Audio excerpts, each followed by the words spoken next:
Awesome. We are live. Rebecca, thank Cool. you so much for taking the time out to join us and talk about film stuff. Thank you for having me. Yeah, it's no problem at all. Tell us a bit about yourself. Tell us about your journey as a filmmaker and how you kind of came to direct your film ad Meloria. Meliora. Add Meliora. Meliora. Yeah, I keep it's a getting little them both complicated, confused. I know. Mm. Yeah, so I'm Rebecca. I grew up in the Bahamas. I don't really know how I got into film in the first place. I think my parents had like an old little digital point and shoot camera and it had a video mode and I was like, yeah, that's fun. Let's try that. And I would just start taking videos of stuff and then I started making like YouTube music videos, Mhm. which are all very embarrassing to watch now. But um, yeah, and I just kept doing that. Like every week, I was making a new music video for my YouTube channel, and I realized I just really enjoyed doing that. And somehow I ended up in college studying film in Philadelphia at Drexel University. And I just graduated from there, and like last year, and Mhm. Ad Meliora was my senior film there. Um, yeah, so that's how Ad Meliora came to be. It Got to all know. started on YouTube 10 years ago.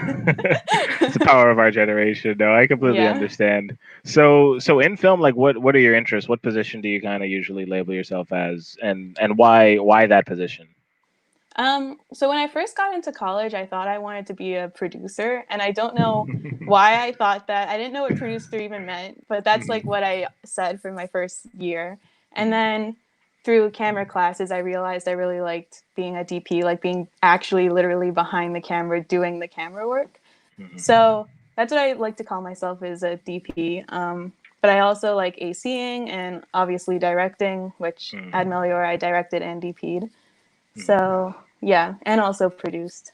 So We're all yeah, that. yeah, I did all of that. Being a producer just Um, means headache, but no, I yeah, it really understand. does. It's like the most painful position, but Yeah. Yep, yeah, we need them here though. Jeez. yeah, So tell us about your film. Like, how did it come to be? How did you end up coming up with the idea? Especially with everything kind of going on now, the spotlight's on social issues. yeah. So like, as a female filmmaker, as a Bahamian, and as a filmmaker, like, tell us about your movie. Yeah, so first off, if you guys haven't seen it, Ad Meliora is a short experimental film that focuses on the issues girls go through as they grow up in a male dominated society. Um, it all the stories in the film are real stories from real women, either in my life or I made like a Google form when I was starting to make the film script and I sent it out to like just a bunch of random women who I barely know and I was like, "Hey, if you have stories to share about the hardships you face and you don't want to say it like from yourself, do it anonymously because I'm making this film." Um, so a lot of them I don't actually know who they came from, but a lot of it was just like talking to my friends and ranting about everything and me taking notes in the corner. Mhm. um, and I ended up just choosing 10 that I thought like the three main issues covered in the film are body image, sexual assault, and then just like basic gender inequality. So I just chose 10 that I felt covered that in like a more broad way. Um, and it was important to me that the stories in the film aren't all like really major moments in a girl's life. Like I don't know, your mom asking your dad if you can wear a certain pair of shoes isn't like something that'll define you forever. But those stories build up to like affect who you are as you go through life. So Mhm. yeah, Gotcha. that's No, yeah. super cool.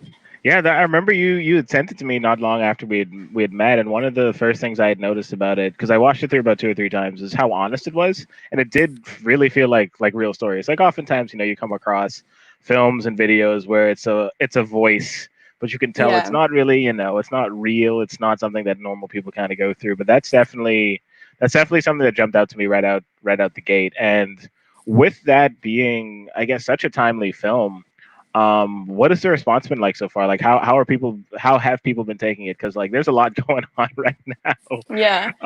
but it's still an important movie. So what are some things you've been kind of hearing about it from people? Because I know you were kind of like on the fence about what you should do with it, like whether or not you're going to Yeah, I release wasn't it. sure like when I should post it, when when was a good time with everything happening right now. But I was like, you know what? I made this a year ago. I'm just going to post it and see what happens. And the response has been so good. I'm really happy about it. And one of the main things that I'm super happy about is a ton of women, even like people I don't know, have been commenting or messaging me saying that like it reminded them of their childhood and just like starting a dialogue about what they went through and how it relates back to the film. Because that was like one of my main goals is I wanted to make something authentic that anyone, any woman at least, could relate to.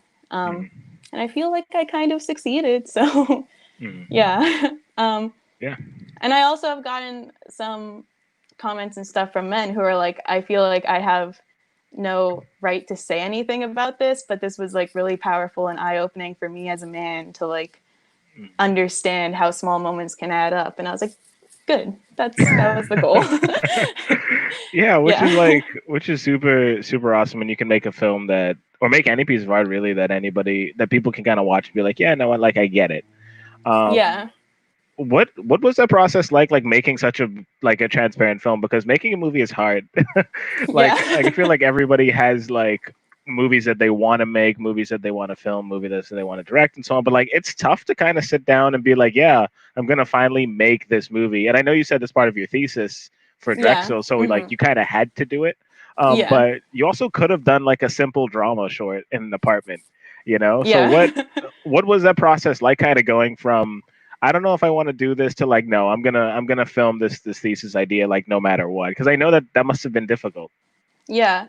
So I had one other idea for my thesis that was equally as complicated, but just on a different topic. So I picked to do this topic pretty early on. Like, I think I started writing it a year before the beginning of my senior year. So I was really just focusing on the script for a long, long time during it. And I don't know, it was complicated, but it wasn't as complicated as I thought it was going to be. Mhm. So that was really good. And I feel like because the film is such a universal experience and it's something everyone can be like, yes, that is a thing that happens. This is a film that's important. The whole crew and cast and everyone in my department was super supportive of it. Mhm. So that was just really good. I had a lot of people supporting me, which was nice.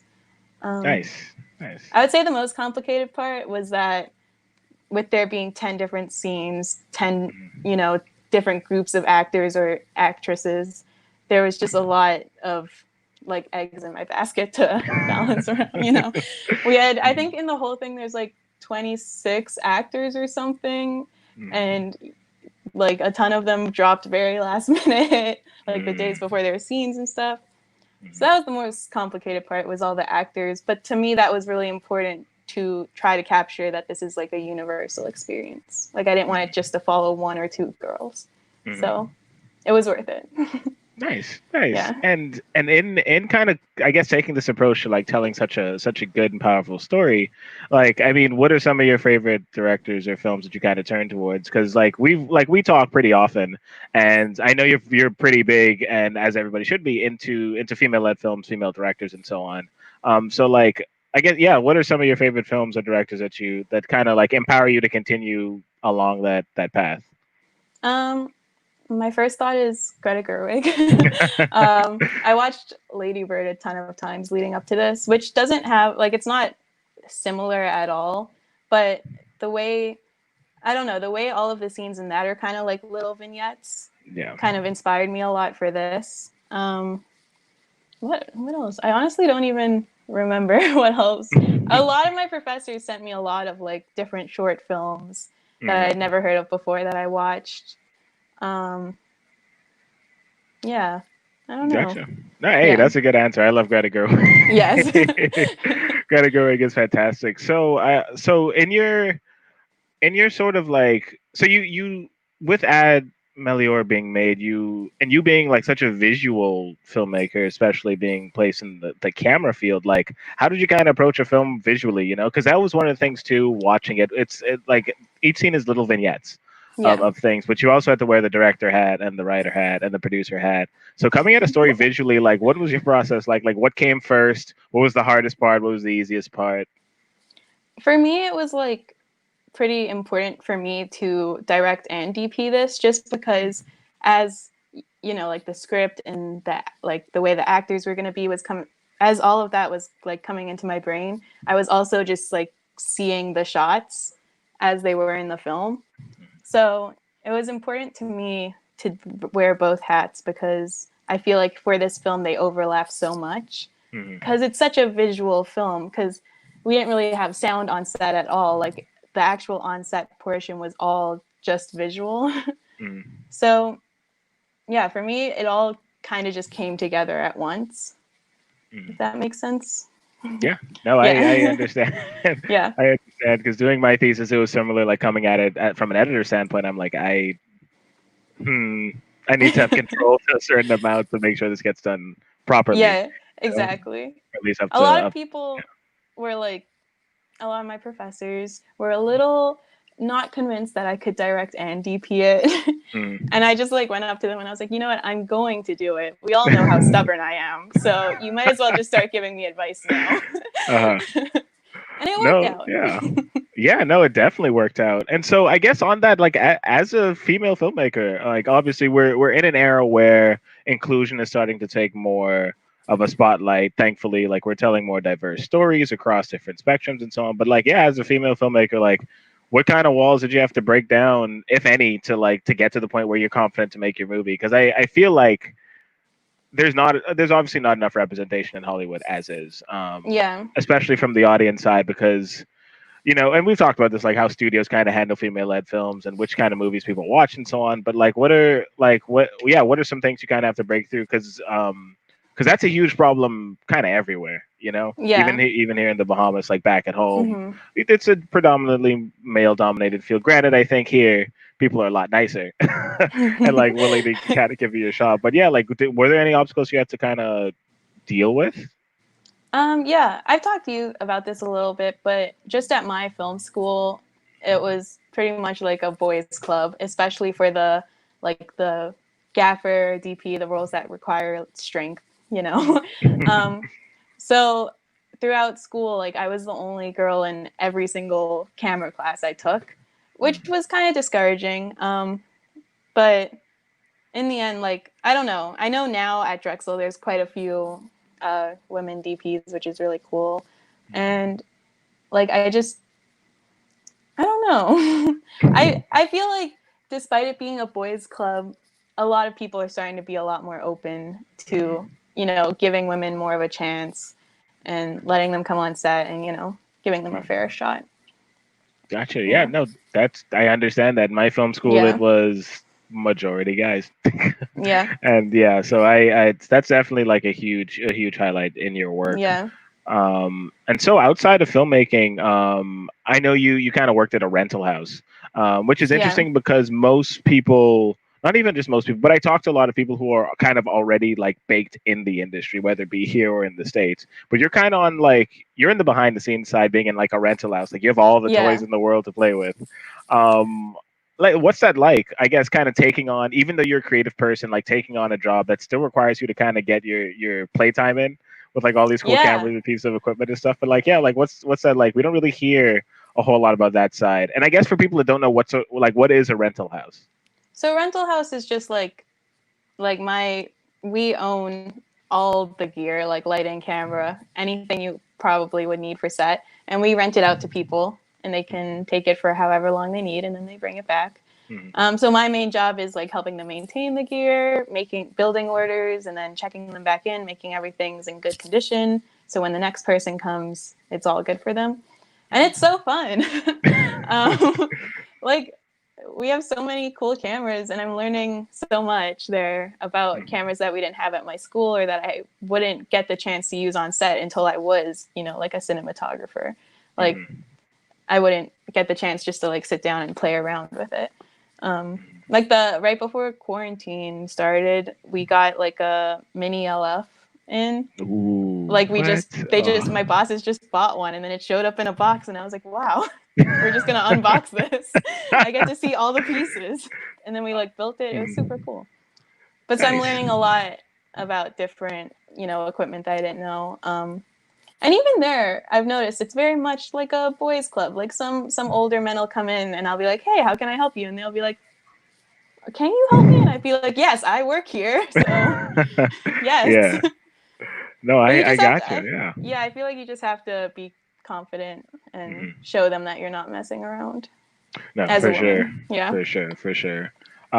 Do you have a favorite piece of equipment or favorite camera that you've I'd got to say my tinker with? favorite that I got to play with would be the Sony Venice because before I started playing with that, I honestly had no idea about it at all. So that Mm-hmm. was really fun. Um, yeah, I think I would say that.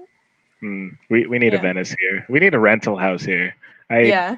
that's been one of the biggest requests from every filmmaker. It's just like it would be so cool if we had a rental house. Yeah.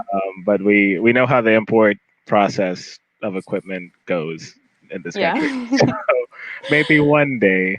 But on I guess on the note of like equipment and so on. So was Ad Meliora was that your first film? I say so. I mean, there were ones before that that are available on my Vimeo for anyone who wants to see, but Hmm. they're not like things I want to advertise. Like my No, I first don't. actual film was The Time Capsule, which I made my Mm. sophomore year, which isn't a bad film. It just isn't also it's not a great film. Yeah. But like I can look back at it and be like at that point I made that and with the skills I had at that point, I'm proud that I made that, you know. Hmm. But now with these skills, I'm like, maybe Like, not. yeah, I got you. Like, so as a Bahamian who's like abroad currently in the U.S., did you find? I want to figure out how to word this. Did you find the film school experience helpful, or did you find the experience in kind of learning with others, just period, like in and out of film school? Like, what did you find beneficial about going abroad and getting experience in this field? For me, I really liked film school, especially because Drexel is very hands on. Mm. So, like, I made my first film in like the beginning of my sophomore year, and we have a lot of like hands on classes. And by like junior and senior year, I was on set literally every single weekend. So, I Mm. definitely got a lot of experience that way. And as a Bahamian who wants to work in the US, I think that's the best way to do it Mm. because you got your visa, you're all straight with that. Yeah. Because otherwise, it's kind of hard. I feel just to try to move here. Um, Yeah. yeah, Yeah. but For I sure. not like I genuinely enjoyed it, not just because of the visa that came with it. No, Yeah, understandable. Yeah. yeah, How important is experience? I know, and we've kind of talked about this before, and I talk about this with everybody on here. One of the biggest kind of problems here is that there really is very limited ways for people to kind of get experience, like wanting to try anything that we kind of do. And yeah, if they do want experience, they kind of don't know how to go about it. If that yeah, makes sense. Like you have obviously like people here working in clusters in their teams, but there's no formal education for film school for film.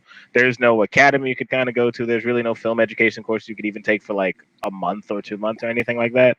yeah. So the hands-on aspect, which is what I love because my film school was the same. Like how important is experience versus just kind of taking a class. I think experience is very important. You can read as many filmmaking books as you want, but when you show up on set, you're not going to know. Like, you might be able to Yeah. recognize things, but set etiquette is just like its own whole bubble. And like, actually working with gear is completely different than reading about it. So I think experience is important, but I don't think that should, scare people off because Hmm. everyone has to start somewhere. Like, everyone's been on their first ever set. And so we all kind of know how that is. So I Hmm. think people should like, try to take the jump and be a PA on something and it'll grow from there. Hmm. Yeah. No, I 100% agree. I always complain like it's so hard to find even in like an assistant for me editing here. Just because there's really not a lot of people who are well, number one, willing to take the jump, and number two, Yeah. who I mean, post production is pretty small, so I can't blame them. You sit in front of a computer all day, um, but yeah. So like, I mean, what you're over in the U.S. now, and obviously you're waiting to kind of see how things kind of pan out, given Yeah. the everything that's kind of going on. But I know we've talked a bit about whether, well, not really whether or not you want to, but like working in the U.S. and working at home, and we had kind of talked about like the advantages and disadvantages of both. because the mom still does that film industry. We're still pretty new to this sort of thing, but more and more people are starting to come back and find work. So I guess would you what are your thoughts on working back home, I guess? Like, honestly, because I know Yeah. it is a bit difficult, Yeah. and we've kind of talked about it. I know I had my reservations for sure coming back home, and we've talked about that before. But yeah, Yeah. what are kind of your thoughts as a Bahamian that's currently abroad? Like, what do you think about that? Um, I I'd love to live at home, for a little bit longer. Eventually I want to live in the US, but I'd love to live at home and be able to work there. Personally, I don't know a lot about the industry there besides what I've heard from you, which you make it sound very promising, which if it is, that sounds great. Like I'd love to, live at home again, but I think there probably is way more opportunities here. Mm-hmm. And especially, I think my biggest concern with moving back home would be that I don't own a single piece of equipment, really. Yeah. And I feel like I would like if I can invest in like a decent camera, which we've talked about and stuff, then Mm-hmm. I'd be better prepared and Mm-hmm. probably be able to start doing some stuff. Mm-hmm. Um, yeah, Gotcha. No, those yeah, honest thoughts. No, I get you. yeah. Trust me. As long um, as you're not lying to me, then yeah. I'd love to. I'm still learning every day here about things. Even with like a shoot I was on yesterday, with some interviews and stuff. It's just like it's weird how many pockets kind of open up at home that I still don't even know about of just people. I'm just like, what? Like you Yeah. people do this, but I guess yeah. So what's now that you're kind of done Ad Melior and that's up online and people can see it and so on. By the way, the link to Ad Melior is in the description of this live video on the Facebook page. So feel free to go and watch. So what are you kind of working on next? What are some stories if you feel like sharing, Eddie? What are some things you kind of want to do coming up? I've been working on a couple of scripts, uh, and then I keep like stopping halfway and being like, no. And the reason for that is because I feel like as a filmmaker, it's so important, or as any type of artist, to like write or make what you understand and what's happened to you. Mm-hmm. And I keep trying to write things I have no knowledge about, really. Mm-hmm. Um, so now I've been working. I've had this like feature in the back of my mind for a long, long time, but I've never actually written it. Tried to write a full draft. Mm-hmm. And it's pretty. I'm trying to just write a draft, and it's pretty like autobiographical.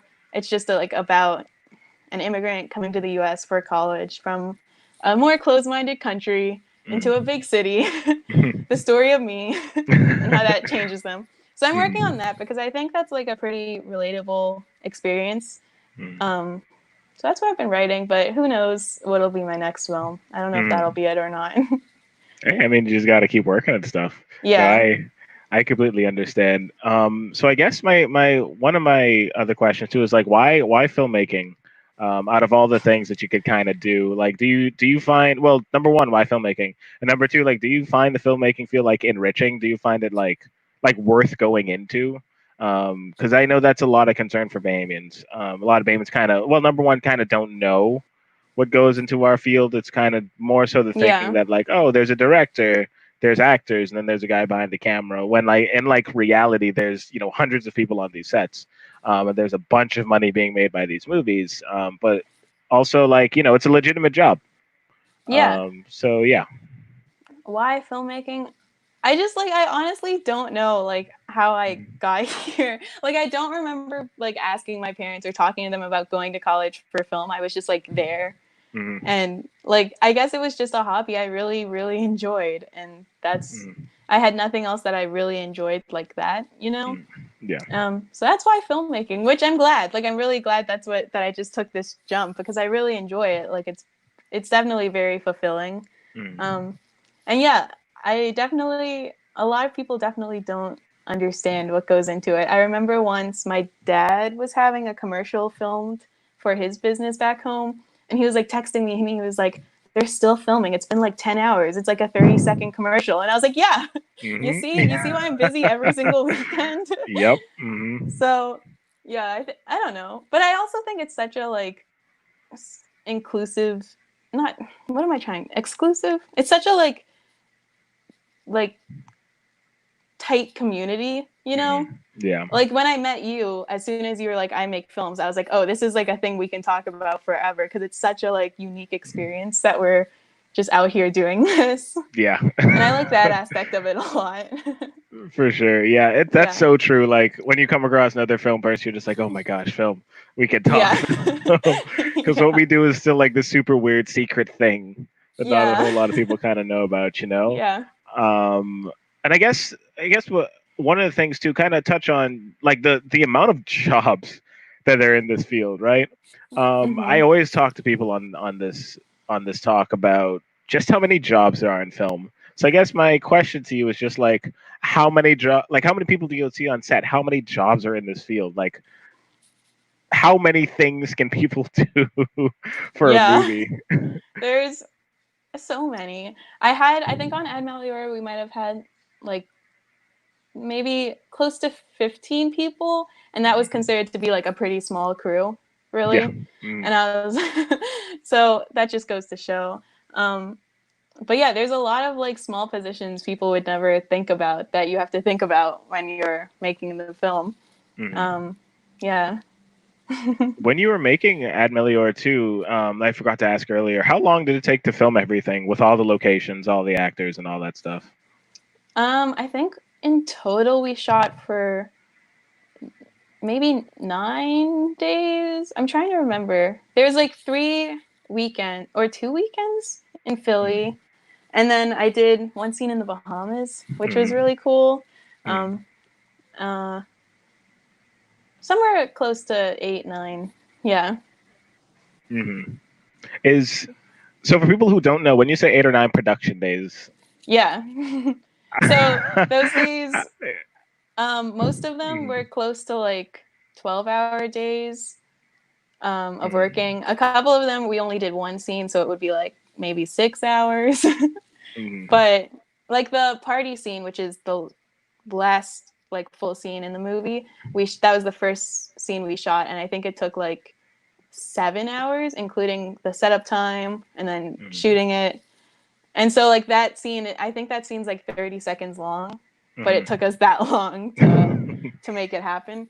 And then Mhm. most of the days we would do 2 scenes a day, so one in the morning, one in the afternoon. And a lot of them were filmed in the same shooting studio. Um, so it was actually pretty fun because I was close to my crew, and for the first few hours of the day, it would just we wouldn't have the actors there yet. We'd just be setting up the scene, and then so it'd be really chill. We'd be like playing music, just messing around, and then the actors would come and shoot the scene, and then they'd leave, and we'd have to break it all down, build a completely different scene. Like I want to say, I think we did the boxing setup and the one in the dressing room on the same day, and that was in the same room, but they're two like completely different looks. Yeah. Um, so yeah, yeah, Tank. Yeah. No, it takes work. It takes time. And a lot of people just don't know that. You know, like yeah, movies take a lot of time to yeah. do. So what was your most favorite and least favorite thing about the production of the movie? Because with our line of work, Murphy's Law, if it can go wrong, it does. you Isn't know. that true? I'm trying to think. Um, I think my favorite like memory is that first night shooting the party scene because all the extras there were just like my close friends who I was like, "Hey, I'm buying pizza. Come stand around and be a body." And they were like, Mhm. "Okay." So, I don't know. It was just such a like good feeling to have the first scene done and be like, "Okay, I've got one piece of it where this is a thing that's happening." And everyone was just so supportive because it was all my friends.